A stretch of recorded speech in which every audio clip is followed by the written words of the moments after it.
So, hallo Freunde. Ich wollte euch heute mal ein kleines Update geben, was denn jetzt passiert ist nach unserer letzten ominösen Folge mit der Elektrik. Wir haben eine neue Elektrik, beziehungsweise sie ist noch nicht ganz fertig. Wir haben immer noch ein paar Sachen zu tun, aber ich zeige euch vielleicht einfach mal ganz kurz, was bisher passiert ist und wie es jetzt weitergeht. Mensch, schaut mal her. Zuerst mal kommen wir hier mit ganz schön vielen Kabeln raus. Es ist am Ende jetzt ein KNX-System geworden. Diese Wand hier hinten, die wird noch nach vorne gesetzt, sodass diese Ecke hier hinten weg bleibt und dafür das Bad etwas vergrößert wird. So, dann schauen wir uns doch einfach mal am besten von hier aus an, weil hier sind wir tatsächlich schon fertig mit der Verkabelung. Wir haben hier Auslässe für Lichtsteuerung und so weiter. DALI ist an fast jeder Ecke auch zu finden, also auch hier unten DALI, dort DALI, dort DALI. Über die Decke laufen die ganzen Leitungen. Genau. Und hier an der Zentrale haben wir hier Platz für ein Raumsteuergerät. Das wird ein MDT Glastaster 2 Smart, wie auch immer das Ding heißt. Hier oben haben wir Platz für einen CO2-Sensor, den wir allerdings jetzt noch nicht einbauen werden. Dann schauen wir uns hier nochmal kurz den Gang an. Hier wird ein MDT Glastaster hinkommen. Ich bin mir noch nicht ganz sicher, vielleicht kommt dort auch sogar die Bedienzentrale Smart hin. Oben drüber die MDT LED-Anzeige und ganz oben wieder CO2-Sensor. Und auch hier sieht man langsam, es sind doch einige Kabel geworden, die hier am Ende verlegt wurden. In der Küche sieht es auch nicht so schlecht aus. Wieder hier unsere Raumbediengeräte und CO2-Sensoren für hier unten und hier unten eine Steckdose. Ansonsten haben wir hier auch wieder DALI in der Schleife, die wir später in die abgehängte Decke gelegt. Netzwerk für Kühlschrank oder Backofen oder was auch immer man sonstiges in der Küche benötigen wird. DALI für über die Schränke an beiden Seiten, sodass man dann Beleuchtung nach oben und unten realisieren kann. Und ansonsten diverse Sachen. Auch die ganzen Heizungen wurden mit einem 5x1,5 Kabel ausgeführt, sodass wir da später alle Optionen haben. Aktuell sind wir auf diese Thermoaktoren haben wir uns vorgestellt. Allerdings bin ich mir noch nicht ganz sicher, ob wir da vielleicht auf stetige Thermoventile umwechseln.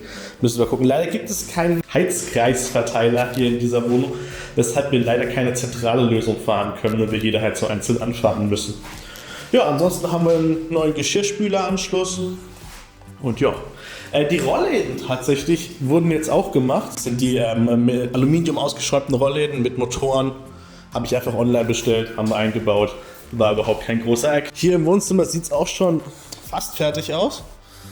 Hier oben ist auch wieder die DALI-Schlaufe, an der wir dann quasi wieder später unsere DALI-Beleuchtung ranhängen können. Auch hier hinten haben wir dann wieder Heizung, Netzwerk, DALI, Steckdosen. Der ganze Quatsch. Hier an der Heizung haben wir auch wieder eine Heizungssteuerung. So langsam ist es relativ klar, was wir hier getrieben haben, hoffe ich doch mal. Hier kriegen wir Satellit und Kabel, weil wir eine Satellitenschüssel vom Vorbesitzer mitbekommen haben. Haben wir gedacht, die schmeißen wir nicht weg, die nehmen wir mit. Genau. Hier an der Tür haben wir noch was Besonderes, und zwar haben wir hier nochmal Platz für einen Taster.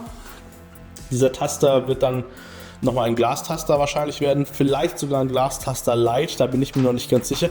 Und hier unten haben wir Platz für einen MDT-Binäreingang, denn auf der anderen Seite von hier wird ein Bedientaster von außen rankommen. Genau, das ist die Idee dahinter.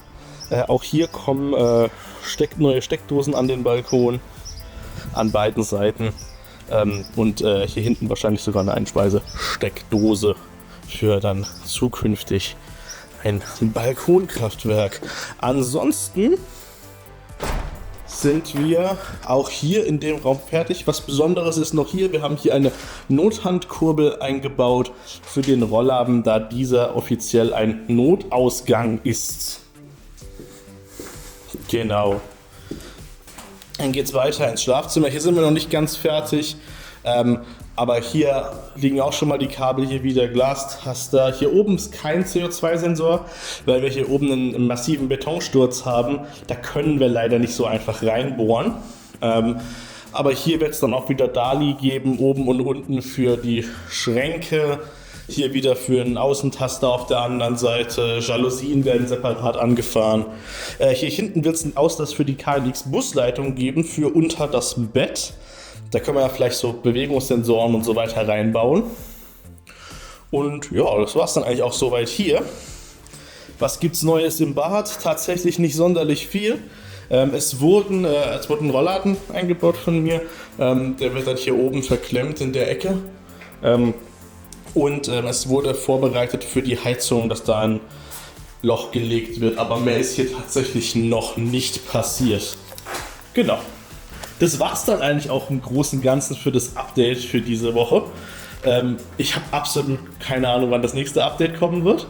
Aber ich denke, wir sind auf einem guten Weg. Was es halt noch auf jeden Fall fehlt, ist hier oben die ganzen Decken, die müssen alle abgehängt werden, weil auch, also hier im Gang ist das ganz schlimm mit den Kabeln, wie viele das dann am Ende doch sind. Aber auch hier im Wohnzimmer haben wir nicht wenige Kabel an der Decke und da müssen wir tatsächlich einfach die Decke abhängen, sonst geht's gar nicht. Ja, dann schauen wir mal, was jetzt als nächstes passiert, ne? Wenn euch das Video gefallen hat, würde ich mich natürlich freuen, wenn ihr den Kanal abonniert und das Video liked. Es werden in Zukunft noch viele weitere Themen zum Thema Smart Home und KNX kommen und da würde ich mich natürlich freuen, wenn ich euch wieder begrüßen darf. Bis dann!